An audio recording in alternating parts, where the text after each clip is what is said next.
Buenas, mi nombre es Johan. El siguiente video corresponde al trabajo 4 denominado Planeamiento, la asignatura Currículum Integrado para los Estudios Sociales y la Educación Cívica. Nombre de los estudiantes que lo integran: Ana María López Hernández, Melania del Carmen Villegas Aguilera, Johan Chacón Espinosa y Jacob Roberto Metzen Pereira. El planeamiento que se realizó tiene como eje temático la ocupación humana y el uso geográfico, lecciones espaciotemporales del pasado, pensar en el presente y en el futuro. Como un tema integrador, el mundo antiguo y la huella humana del espacio geográfico del 70.000 al 3000 a.C. Y unidad de trabajo: el nomadismo de las sociedades agrícolas, la movilidad y la ocupación en el espacio geográfico. El propósito docente que esta propuesta se planteó es que el aprendizaje se orienta en el estudio de la unidad del nomadismo, las sociedades agrícolas, la movilidad y la ocupación del espacio geográfico. Este corresponde al séptimo año de la asignatura de los estudios sociales. Tiene como finalidad de que el estudiantado logre comprender cómo las primeras agrupaciones de humanos habitaron y transformaron el espacio geográfico a partir de sus procesos de adaptación, movilidad y sedentarización, por lo cual es de suma importancia analizar el surgimiento de los homínidos que dieron paso a las primeras sociedades agrícolas. El diseño curricular de este se encuentra orientado a un enfoque sociocrítico, que concibe el enfoque como una construcción social, el cual plantea una formación de ciudadanos participativos y conscientes de su realidad, en el cual se promueve el análisis contextual y reflexivo, por lo cual este planteamiento se encuentra orientado en este enfoque. No favorecen la implementación de estrategias para la mediación basadas en la problematización, análisis de fuentes, esquemas comparativos y trabajos de mapas. Las temáticas seleccionadas se pueden justificar por su relevancia geográfica e histórica. Mediante esta se puede dar la explicación de los primeros cambios que se presentaron en la organización social, económica y cultural, por lo cual comprender cómo se presentó la domesticación de animales y de plantas, así como la división del trabajo y el lenguaje es de gran relevancia para interpretar el origen de los procesos que aún coinciden con la organización del mundo actual. En cuanto a la propuesta evaluativa, esta plantea una evaluación formativa y continua, la cual está centrada en habilidades y el análisis y la interpretación y la representación espacial, ya que mediante trabajos grupales, cuadros comparativos y esquemas, entre otros, se valorará no solo la adquisición de contenidos, sino que también comprende la comprensión crítica de los procesos históricos y la relación en el espacio geográfico. De esta manera, la forma de evaluación se convierte en un proceso integral que acompaña y fortalece el aprendizaje. Saludos compañeros y profesor. Para darle continuidad al compañero Joan con respecto a la teoría curricular y el propósito docente, ahora voy a explicar la parte de los contenidos y la metodología del planeamiento. En este caso, los contenidos se organizan a partir de dos subtemas principales. El primero corresponde a los primeros pasos del ser humano desde los homínidos hasta el Homo sapiens, y el segundo aborda la revolución neolítica, específicamente el paso del nomadismo al sedentarismo y el surgimiento de las primeras sociedades agrícolas. Estos contenidos se estructuran de forma progresiva, iniciando con la evolución humana y los procesos migratorios, para luego avanzar hacia los cambios sociales y económicos que dieron origen a las sociedades sedentarias. Esta secuencia permite que el estudiantado comprenda cómo las acciones humanas han transformado el espacio geográfico a lo largo del tiempo. En cuanto a la metodología, se plantean diversas estrategias de medición pedagógica que promueven la participación del estudiante. En la primera actividad, el estudiantado elabora una línea de tiempo y un mapa de rutas migratorias, lo que permite analizar los desplazamientos del Homo sapiens y su relación con el espacio geográfico. Esta actividad favorece la comprensión histórica y el pensamiento espacial. En la segunda actividad se promueve la creación de un video donde se comparan el nomadismo y el sedentarismo a través de imágenes, ejemplos y explicaciones. El estudiante logra identificar las características de cada forma de vida y su relación con el entorno natural, promoviendo el análisis reflexivo. Finalmente, en la tercera actividad se desarrollan un taller grupal donde los estudiantes abordan una caja de herramientas prehistórica y una presentación agrícola. Esta estrategia permite comprender de forma práctica la importancia de la agricultura y el uso de herramientas en la transición hacia el sedentarismo, además de fomentar el trabajo colaborativo. Estas estrategias no se plantean de forma aislada, sino que responden a una intencionalidad pedagógica, ya que permiten que el estudiante construya su aprendizaje de manera activa, relacionando los contenidos con su contexto. De esta forma, se evidencia coherencia entre los contenidos y las actividades y el enfoque metodológico, promoviendo un aprendizaje significativo y el desarrollo del pensamiento crítico.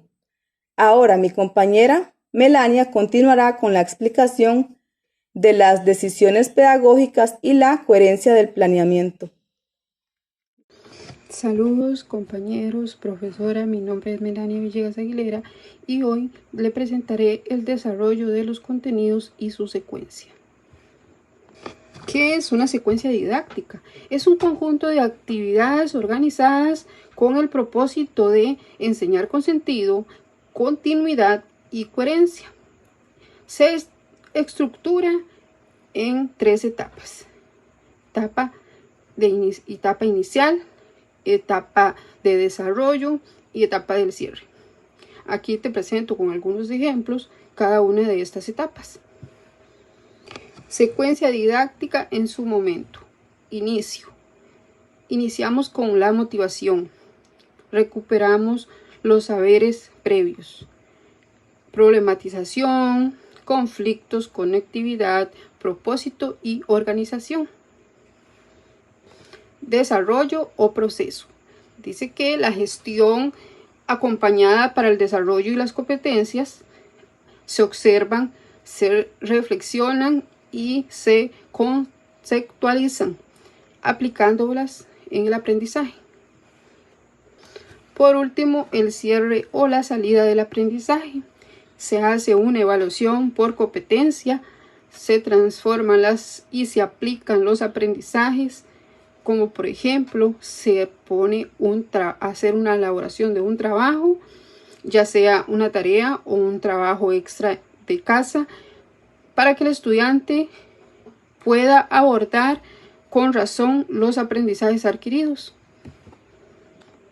Como reflexión, entonces, una secuencia didáctica da el orden, pero el sentido se lo das tú, de la manera en que enseñas.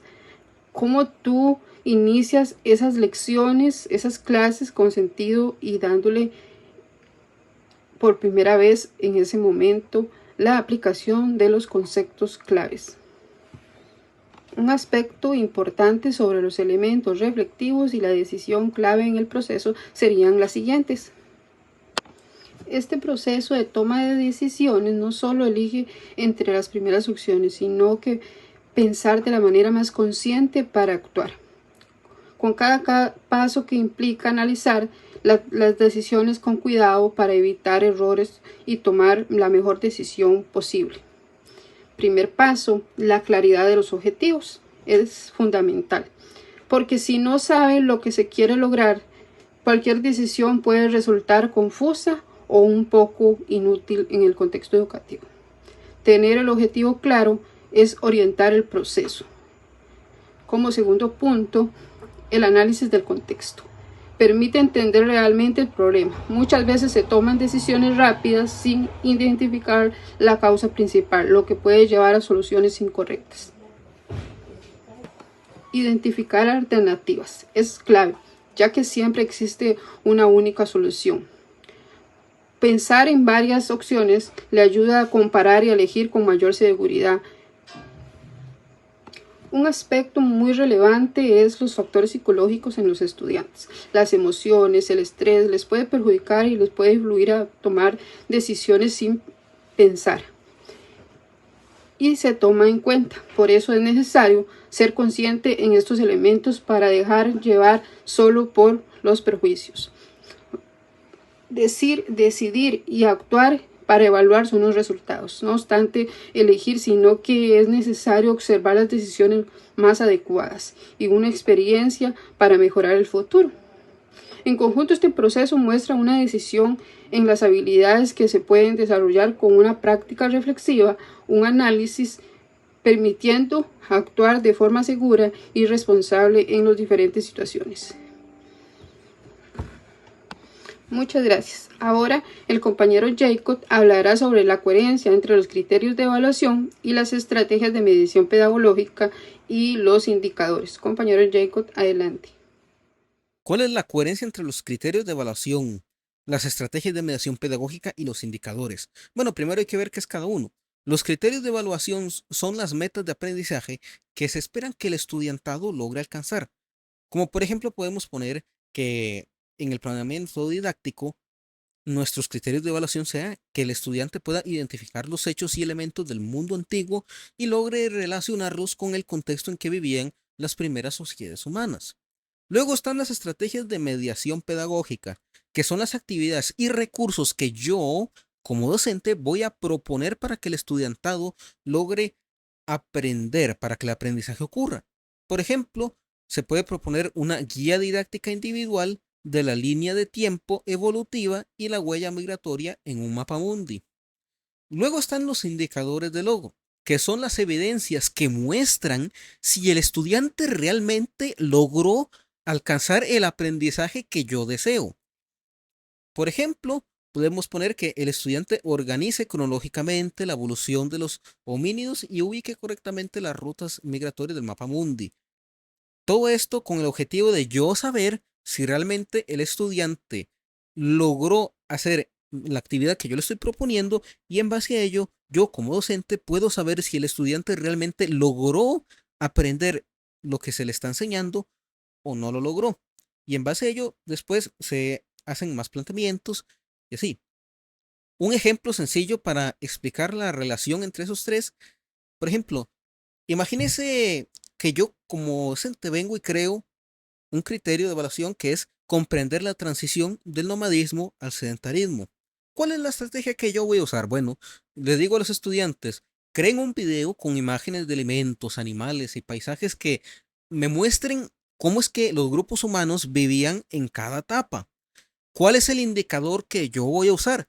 Bueno, si el estudiante logra explicar la relación entre el entorno natural y las formas de vida y de paso presenta un video de manera organizada, ese va a ser el indicador que a mí como docente me diga que, por ejemplo, usted como estudiante logró adquirir los conocimientos que yo deseo. Y así es como se ve la conexión que hay entre el criterio, que se puede ver como una meta, la estrategia, que es la actividad, y el indicador, que es la evidencia que a mí como docente me va a decir que usted como estudiante logró lo que yo quería que usted aprendiera. Ahora, una valoración crítica de la experiencia de la planificación didáctica. Para empezar, voy a empezar comentando algo que es fácil a la hora de hacer una planificación didáctica y más concreto en esta.